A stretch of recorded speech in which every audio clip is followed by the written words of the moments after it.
So right now out there somewhere, there's a veteran or founder staring at a screen with 47 open tabs, a half-eaten protein bar, and a voice in their head saying, I should be further along by now. Well, I'm here to tell you that that voice in your head, it's not motivation. It's not drive either. That is the sound of a mind that has lost control and doesn't even really know it yet. My name is James Artman, founder of Extreme Resilience, and today I'm going to go over part one of a three-part series on developing mental toughness. Now, I'm not talking about the Instagram version where, it's just be disciplined or be tough, grit.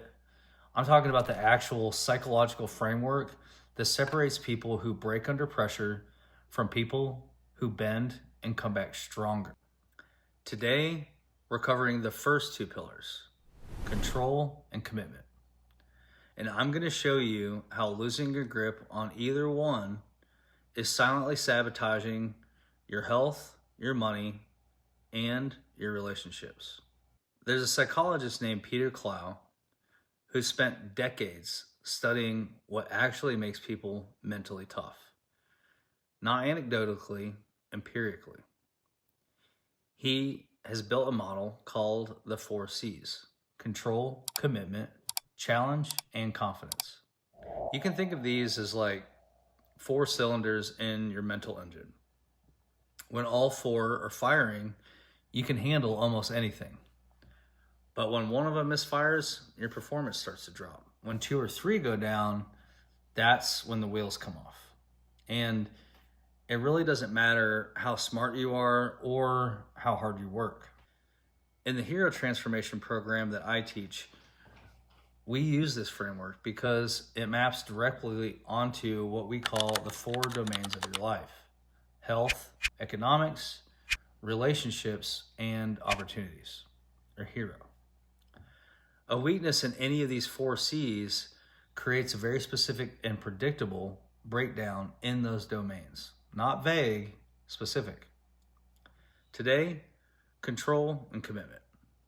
Parts 2 and 3 will cover challenge, confidence, and we'll go over a daily tactical playbook that you can use to level up in mental toughness.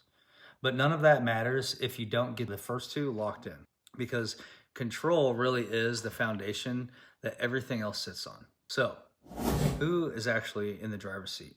Control breaks into 2 pieces: life control and emotional control. Life control is the extent to which you believe that you're actually in charge of what happens to you. And emotional control is your ability to manage what you feel and choose how much of it you want to show.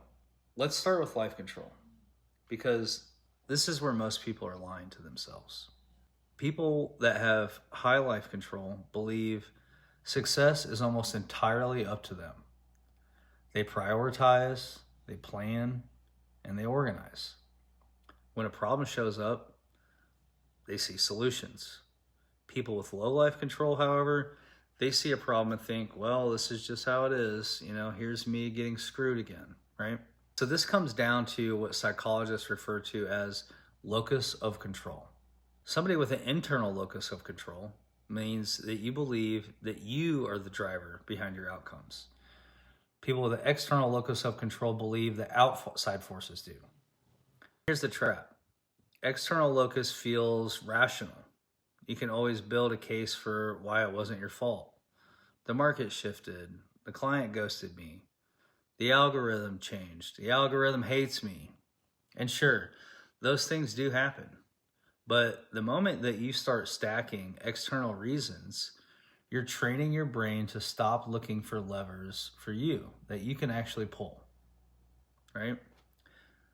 There's a clinical term for where that road ends. It's called learned helplessness. It comes from past experiences where a failure, either real or perceived, got wired in as proof that you're inadequate, or from taking feedback as an attack on your identity instead of information that you can use. I've seen this in combat veterans. I've seen this in founders. The person who got burned once, lost a business, got fired, had a deal blow up in their face, and now they won't take the shot again. And it's not because they can't, but because somewhere deep down inside, they decided the outcome isn't up to them anymore. Now, emotional control. This is your ability to consciously choose how much of what you're feeling you reveal to others. And it's not about being a robot, it's about being intentional. People with a high emotional control look at an obstacle and their brain automatically shifts to, how do I solve this?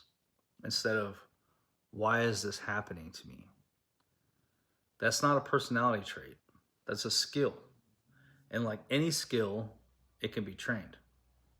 In the hero framework, when control is low, every domain takes a hit. Health, you stop taking care of yourself because what's the point? Economics, you avoid financial decisions or make reactive ones. Relationships, you either blow up on people or shut down completely. And then opportunities, you stop putting yourself out there because you've convinced yourself the game is rigged against you. Here's your challenge. Where in your life right now are you making an external excuse for an internal problem? One area, be honest, name it. Because that's the exact spot where your locus of control has drifted. And that drift is costing you more than you realize. Now here's where it gets interesting. You might be thinking, Jim, luck is real. Some people just catch better breaks than I do. Research on luck actually backs something up that most people don't expect. The studies show that people who consistently experience good luck, they share a set of common behaviors, and they're all internal. One, they maximize chance opportunities. They're skilled at noticing doors that other people walk right past because they're looking for them. Two, they listen to their gut. They trust their intuition, and that trust pays off because they've done the reps to develop it. And three, they expect good things to happen, not in a delusional way, but in a way that makes them persist through failure and interact with people positively. Their expectations become self-fulfilling. And four, they turn bad luck into good. When something goes wrong, they employ psychological techniques to cope with and even thrive on it. Sound familiar? Well, that's not luck. That's a high internal locus of control dressed in a different outfit. In the military, we didn't call it luck. We called it preparation, meeting opportunity. The guys who seemed lucky in combat were the ones that trained harder. They paid closer attention, and they made faster decisions because of it. The unlucky ones were usually the ones who'd already quit before the mission started. Mentally, they'd handed control to the situation over to someone else. When something is wrong and going bad, you always just look at me and say, good. And I said, well, yeah. When things are going bad, there's going to be some good that's going to come from it. Didn't get the new high-speed gear we wanted? Good. Didn't get promoted? Good. More time to get better. Oh, mission got canceled? Good. We can focus on another one. Didn't get funded. Didn't get the job you wanted. Got injured. Sprained my ankle. Got tapped out? Good. Got beat? Good. You learned. Unexpected problems? Good. We have the opportunity to figure out a solution. That's it. Jocko nails it right there. That word good is a locus of control reset. It yanks the steering wheel back into your hands, and it doesn't deny the adversity. It refuses to let the adversity take the driver's seat. The second C is commitment. The extent to which you persist with a goal or task even when it gets hard. And I don't mean the romanticized never give up version that you see on Instagram. I'm talking about the gritty, boring, and unsexy discipline of doing that one thing that you said you'd do long after the feeling that made you say it has passed. So let's talk about what kills commitment, because it's not what most people think. Procrastination. Everyone thinks procrastination is a time management problem. Well, it's not. It's a stress management problem. You procrastinate because the task triggers anxiety, and avoidance temporarily leaves that anxiety. That's it. It's a coping mechanism. And it gets worse. Procrastination is also self-handicapping. If you don't fully commit, then you're not going to fully fail, right? You always have the escape hatch of, well, I didn't really try, which means you'd rather risk actual failure than risk looking stupid. Well, that pattern gets trained early in childhood, in school, first jobs, and it follows you into your business. Then there's goal setting. Most people set terrible goals, too vague, too big, or worse, goals they pick because someone else told them to. The research is clear. Poor goal setting doesn't just fail to help, it actively damages your perceived level of success. You set a goal that you were never going to hit, you miss it, and now your brain has more evidence that you suck at following through. And I'll tell you something else. Goals say as much about you as they do about the task. Someone who sets impossibly high goals and never hits them has a different problem than someone who sets no goals at all. But both have a commitment deficit. The deeper issue underneath all of this is conscientiousness, your degree of self-discipline. And the data here is stark. People who are more disciplined are less likely to develop poor psychological or physical health. This is huge. Discipline isn't just a performance tool. It's a health tool.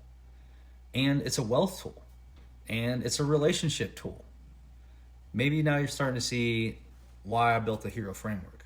Because in it, when commitment is low, your economics suffer first because you can't execute on a business plan. That keeps changing every time you get uncomfortable. Then opportunities dry up because people stop trusting your follow through. And then your relationships erode because your partner, your team, your co-founder, they see the pattern even when you can't. So here's your challenge for this one. And it's really practical. Write down one goal that you've been avoiding. Not a new goal, the one that's already in the back of your mind. The one that you keep pushing off. Now ask yourself, am I avoiding this because it's wrong for me or because it's hard? If it's hard, that's where the work is. That's where commitment gets forged. Now let me stitch this together for you. So control is about ownership. Owning your outcomes, owning your emotional state, refusing to hand the steering wheel to circumstance. And commitment is about endurance. Staying on the path when the initial excitement fades and all you're left with is the work. So without control, you don't believe that you can change anything. And without commitment, you're not even staying long enough to prove that you can. Together, those two form the base layer of mental toughness, the foundation that challenge and confidence are built on. And here's the thing that nobody's saying out loud. Most founders have one, but not both. You've got the guy with incredible control, strategic, calm, precise, but no follow through. Or you've got the grinder who never quits, but can't regulate their emotions to save their life. So they burn every relationship and blow up every single partnership. Mental toughness is not one trait turned up to 11. It's 4 traits in balance. And today, you got the first 2. In part 2, we're going to get into challenge and confidence, fear or failure, self-efficacy, and why some people see every setback as a setup where others see it as proof that they should quit. If this video hit a nerve, if you've recognized the procrastination pattern or identified as having an external locus of control, well, you've been running. Then you need to see what's next because it builds. And this is what the Hero Transformation Program is built on. 90 days of structured work across all 4 of the domains: health, economics, relationships, and opportunities. It's a framework and a community that's behind you so you're not trying to figure this out all by yourself. The link to the program is in the description. Go ahead and apply. There's a community of like-minded individuals talking about this stuff just like yourself. So please like this video and subscribe so you don't miss parts 2 and 3, and drop a comment. Control or commitment?